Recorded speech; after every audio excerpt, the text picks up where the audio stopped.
On n'arrête plus les Israéliens. Après avoir rasé Gaza, voilà qu'ils veulent maintenant conquérir le Liban dans une violation flagrante du droit international. Ça, c'est ce que disent ceux qui l'ont jamais ouvert, le bouquin, comme Jean-Luc. Cette guerre est une guerre absolument et totalement illégale. Elle n'a pas été décidée ni légitimée d'aucune manière par l'Organisation des Nations Unies. Les buts de guerre pour Netanyahou et Israël, c'est d'étendre le territoire. Il n'y a pas de doute là-dessus. Alors Israël qui conquiert le Liban, déjà c'est faux, mais surtout c'est certainement pas une violation du droit international. Au contraire, c'en est son application, et je vous le prouve.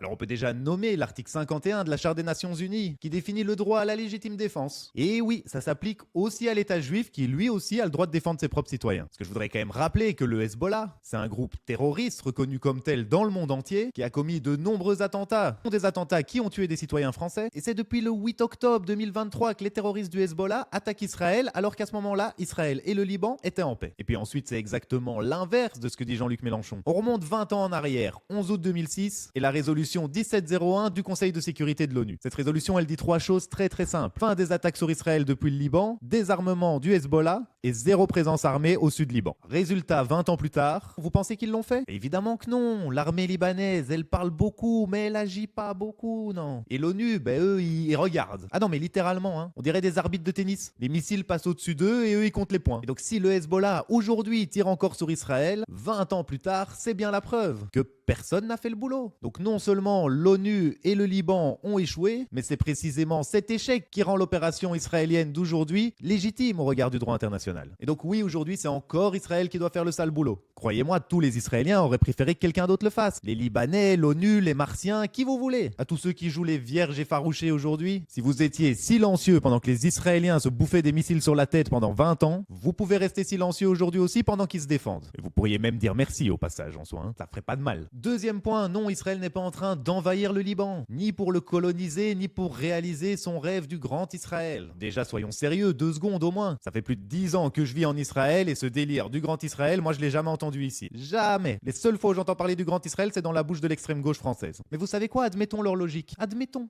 Israël voulait vraiment agrandir son territoire. L'Égypte en ferait partie. La Jordanie en ferait partie aussi. Alors pourquoi Israël les a pas attaqués? Quelqu'un a une idée? Tout simplement parce que l'Égypte et la Jordanie, eux, n'attaquent pas Israël. S'ils attaquent pas, on n'a pas besoin de se défendre, c'est aussi simple que ça. Croyez-moi, il n'y a personne ici qui en veut du Liban, hein. Ils peuvent se le garder, avec grand plaisir. Mais pas tant qu'un groupe terroriste reste armé et nous tire dessus, ça non. Vous voulez la preuve la plus simple et la plus claire qu'Israël ne veut pas coloniser le Liban? C'est qu'Israël est déjà entré maintes et maintes fois dans le sud Liban pour frapper le Hezbollah. Et à chaque fois quoi? À chaque fois ils se sont retirés, systématiquement. Si le but c'était de coloniser, croyez-moi, ça fait longtemps que ce serait fait, hein. Que vous voyez de ça, l'armée israélienne, c'est pas une armée de conquête, c'est une armée de défense. C'est littéralement dans le nom, armée de défense d'Israël. Et c'est même dans son logo, vous voyez, une épée et une branche d'olivier. L'olivier est autour de l'épée parce que la paix d'abord et l'épée seulement quand ça marche plus. Et c'est exactement là qu'on en est aujourd'hui. Ça fait 20 ans qu'on essaye d'obtenir la paix autrement, alors aujourd'hui Israël fait la guerre pour obtenir la paix. Et c'est peut-être aujourd'hui qu'on s'en rapproche le plus. Et ça m'amène à mon dernier point, c'est qu'Israël n'est pas en train d'attaquer le Liban, Israël attaque le Hezbollah. Et ça c'est exactement ce que les Européens refusent de comprendre. Parce que pendant qu'en Europe, on crie au cessez-le-feu, les Libanais, eux, ils en veulent pas de ce cessez-le-feu. Ils sont plus de 80% à soutenir le désarmement du Hezbollah et un accord de paix avec Israël. Ils en veulent pas de votre cessez-le-feu. Parce qu'ils savent très bien ce que ça vaut. C'est un petit bout de papier qui va geler la situation pendant quelques mois ou quelques années, mais sans jamais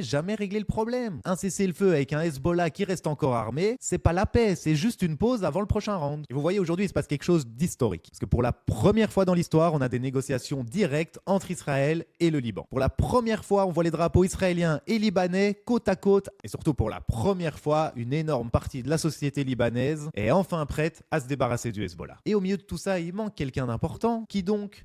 Eh bien la France, c'est le grand absent, et c'est pas un oubli, parce que ni les Libanais, ni les Israéliens ne veulent que la France s'en mêle. But we certainly don't want the French anywhere near these negotiations. We'd like to keep the French as far away as possible from pretty much everything. Parce qu'elle s'est complètement discréditée et est tellement décalée de la réalité que nous on vit ici qu'on n'en veut pas. Parce que vous voyez, quand la France veut inclure le Liban dans l'accord de cessez-le-feu qui a été fait avec la République islamique d'Iran, elle envoie un message très clair que pour elle, le Liban est pas un pays souverain. Pour elle, Liban égale Iran. Pour elle, c'est un simple relais, un pays qui est sous la tutelle d'un régime terroriste. Et c'est précisément ça que les Libanais refusent aujourd'hui. Alors pendant qu'en Europe on joue les commentateurs sur les plateaux TV, nous, ici, les peuples du Moyen-Orient, on est en train de changer la réalité sur le terrain.